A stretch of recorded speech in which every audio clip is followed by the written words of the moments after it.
Assalamualaikum warahmatullahi wabarakatuh. Bertemu lagi dengan aku Istiqomah. Kali ini di podcast RKI. Rumah Quran Indonesia menjadi pusat lembaga Al-Quran di Indonesia.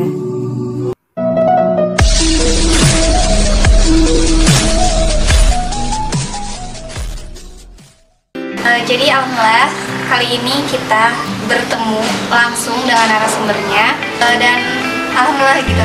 Narasumber kita kali ini spesial karena beliau adalah motivator, pembisnis, traveler, dan penulis buku bestseller. Siapa lagi kalau bukan Ustadz Setiatur Khalid. Assalamualaikum Ustadz. Waalaikumsalam warahmatullahi wabarakatuh. Kali ini kita mau bertanya-tanya nih Ustadz. Siap. Tentang yang target 5 tahun menggapai mimpi Ustadz. Isti kemarin melihat gitu, Masya Allah banget. Sepertinya itu hampir semua mimpi-mimpinya tercapai. Nah itu bagaimana sih Ustadz? Bagaimana caranya? Ya, bismillahirrahmanirrahim. Terima kasih. Selamat datang buat teman-teman dari podcast RKI ya. Iya. Oke. Alhamdulillah, terima kasih Teh Isti dan juga guru saya di sini, Ustadz Dani ya. Alhamdulillah. Teman-teman semua, kalau ngomongin tentang target 5 tahun saya gitu ya, dan gimana kita mewujudkannya, ya setiap orang itu punya impian-impian dan dia harus menuliskan impian itu. Kalau enggak, akhirnya kita enggak kemana-mana gitu dan enggak jadi apa-apa. Rasulullah SAW juga memberikan kepada kita inspirasi. Misalnya waktu perang Khandaq ya, kalau nggak salah Ustaz gitu, itu ada batu yang besar gitu untuk perang Farid gitu, dan waktu itu para sahabat nggak bisa untuk menghancurkan. Akhirnya Rasulullah SAW berikhtiar untuk memecahkannya. Ternyata ketika itu langsung terlihat oleh Rasulullah gitu, nanti kita akan taklukkan Roma, kita akan taklukkan Konstantinopel. Bayangin ketika itu cerita, orang-orang mungkin kan muslimnya baru sedikit gitu, para sahabatnya masih sedikit, tapi mereka nggak ada yang bilang mimpi kali ya, nggak ada. Mereka semuanya yakin gitu loh. Bahkan setelah kata-kata itu Rasulullah SAW ucapkan, semua jadi semangat. Ada banyak sahabat yang mencoba untuk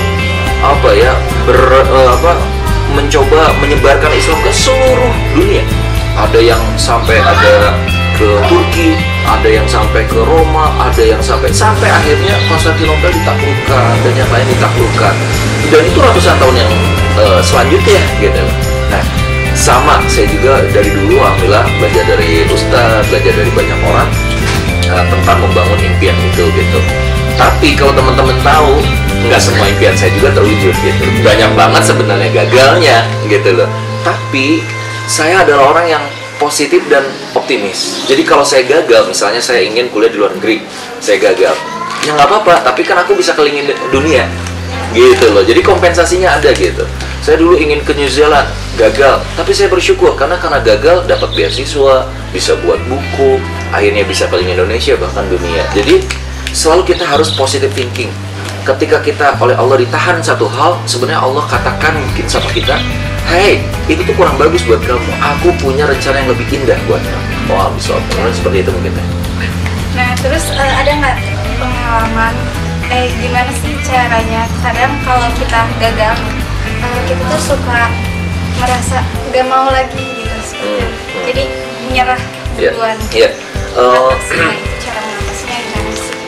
Makanya kita harus punya impian tuh yang, kalau saya gini, teorinya, buat dream ya, tempelkan itu, buat deadline-nya, tapi harus happy dalam menjalaninya gitu. Kalau kita itu mensyaratkan bahagia ketika kita udah punya rumah, maka sebelum kita punya rumah kita stres terus. Iya. Kalau kita itu bahagia kalau kita udah nikah, maka sebelum nikah kita dibully jomblo, stres terus gitu. Padahal udah nikah juga stres lagi gitu. Stres nggak punya rumah, stres nggak punya anak, stres terus aja, selalu ada ujian-ujiannya. Maka daripada kita stres ya nikmatin prosesnya. Nah ketika gagal, saya bilangnya nggak ada gagal, yang ada adalah belajar. Jadi tidak ada kata gagal dalam hidup, yang ada sukses atau belajar. Ketika kita gagal, sebenarnya Allah bilang kamu harus belajar lagi supaya kamu bisa nanti layak untuk mendapatkan apa yang kamu inginkan. Oh ya, Masya Allah ya. Jadi kuncinya yakin. Betul. Yakin. kalau misalnya gagal, Allah udah nyiapin lagi gitu ya Ustaz, jalan yang lebih baik lagi gitu.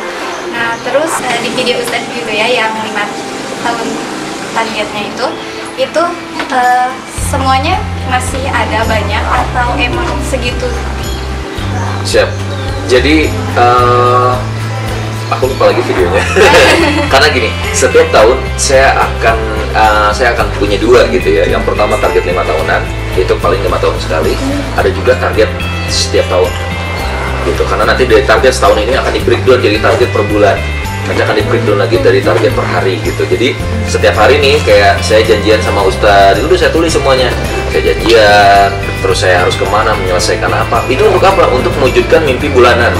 Dari bulanan ini untuk mewujudkan mimpi tahunan, untuk nanti target 5 tahun. Jadi kalau teteh, saya nggak tahu teteh yang nonton yang mana gitu ya, mungkin saja masih ada gitu, mungkin saja masih ada. Bahkan sebenarnya nggak 10 atau nggak 13, ratusan cita-cita yang saya tuliskan. Bahkan kalau kita konsepnya setia, ada target spiritual, target emosional, target true finansial, target intelektual, dan target action yang harus kita capai setiap tahun atau 5 tahun sekali.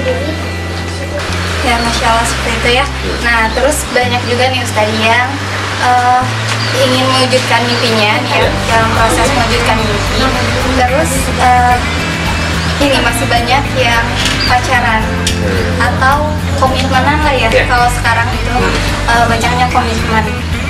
Itu tuh banyak juga yang katanya komitmenan itu untuk ini, untuk semangatnya gitu. Nah, menurut Ustadz gimana sih biar kita terus semangat menggapai mimpi tapi tanpa pacaran atau komitmenan seperti itu? Nah, itu di launching buku recover baru kita, judulnya Jangan Jatuh Cinta Tapi Bangun Cinta. Konsepnya sederhana. Banyak orang tuh yang ngerasa bahwa aku tuh semangat kalau aku tuh punya seseorang penyemangat ya. Pertanyaan aku adalah, apakah kalau nggak ada dia kita jadi nggak semangat? Enggak juga. Kalau ternyata ada dia semangat, misalnya jam 3 subuh, Assalamualaikum ukhti, udah tahajud belum? Itu kan kata-katanya buaya ya, buaya syariah katanya gitu. Dimana ngomongnya kayak gitu, terus Assalamualaikum ukhti, nantikan aku di batas waktu gitu ya, atau di batas rel gitu kan. Akhirnya apa yang terjadi teman-teman semua, saya dulu pernah ngalamin nih, waktu saya dulu diajarin oleh beliau gitu di kelas 2 SMA gitu ya, kita masih unyu-unyu gitu. Sama saya juga kena virus merah jambu gitu, ngerasa bahwa kalau ada kita memperhatikan seorang wanita atau dia memperhatikan kita, semangat gitu. Tapi akhirnya Agim ngomong gitu, hati-hati, kamu tuh berubah karena siapa? Kamu hijrah karena siapa? Karena Allah atau karena manusia? Kalau kita melakukan sesuatu semangat itu karena ada laki-laki atau wanita yang menyemangati kita, berarti salah niat tuh, hati-hati. Kalau di hadis arba'in yang pertama tuh tentang niat, panjang banget tuh ya, bahwa innamal amalu binniat. Kalau kamu niat cuma karena wanita yang dinikahi atau karena harta yang dapatkan, kamu akan dapatkan itu tapi nggak dapetin Allah. Tamparan besar tuh dari Allah gitu. Nah ini yang hati-hati, makanya kita buat buku Jangan Jatuh Cinta Tapi Bangun Cinta, supaya udah deh, kalau kamu tuh suka, cinta, senang, sayang, dan ingin menyalurkannya, itu fitrah, salurkan dulu sama orang tuamu, adikmu, kakakmu, sahabatmu. Masih banyak orang yang harus kita tebarkan cintanya. Jaga perasaan cinta, jaga kata-katamu hanya untuk yang halal bagi dirimu. Itulah indahnya kita membangun cinta karena Allah gitu. Kalau kita udah pacaran dulu, udah pernah sayang-sayangan dulu, kalau kita udah pernah jalan bareng dulu, di mana getar-getar rasa cinta ketika kita nanti akad walimah bersama dia. Nah gitu ya teman-teman. Nah gitu, jadi teman-teman, pokoknya kita tuh bisa kok menggapai mimpi-mimpi kita gitu, bisa semangat tanpa ada ikatan gitu ya. Betul. Karena komitmen itu tidak ada komitmen sebelum pernikahan. Jadi komitmen itu syaratnya nikah dulu. Iya, gitu. Komitmen apa kalau sebelumnya tidak ada? Makanya tidak ada, ini yang lebih penting lagi gitu ya. Tidak ada perjanjian dalam rangka bermaksiat sama Allah. Hati-hati loh. Nah, aku berjanji aku akan menikahi kamu. Aku berjanji aku akan selalu setia dengan kamu. Itu kan pret banget gitu loh. ngerti nggak gitu? Ya, terus kita jadinya nggak move on dari sama dia udah nikah sama yang lain tapi karena terikat janjinya, come on gitu. Dan itu janjinya palsu, janjinya udah nggak usah jadi kita takut dan kita udah berjanji, nggak usah, karena kita sedang dalam kemaksiatan. Dan justru kalau kita sudah paham bahwa hanya dengan akad nikah lah itu yang halal, maka kita jadinya have fun aja, kita jadi high quality single, kalau kita bilangnya high quality jomblo gitu. Ya, jadi sahabat Rumah Quran Indonesia, jadi gitu ya penjelasannya dari Ustadz Burkon. Tadi juga ada dibahas yang tentang komitmen di buku Jangan Jatuh Cinta, Jangan Jatuh Cinta. Tapi Bangun Cinta. Itu udah ada Ustadz. Sedang dulu udah ada, sekarang recover dengan pengayaan 250 halaman, insya Allah 20 hari lagi, sedang PO sekarang. Silakan kalau ada yang mau, nanti boleh klik aja setiastore.sfk.com, karena 2 mingguan lagi dengan buku Marriage Undercover akan di launching dan akan disebar di seluruh Indonesia. Ya, Masya Allah ya. Mungkin udah Ustaz. Siap. Cukup sekian Siap. gitu ya dari saya Istiqomah dan narasumber kita Siap, Ustaz Malik. Malik. Nanti bisa dicek IG-nya, YouTube-nya juga ada ya Ustaz. Siap. Ya. Saya Istiqomah undur diri. Assalamualaikum warahmatullahi wabarakatuh. Waalaikumsalam warahmatullahi wabarakatuh.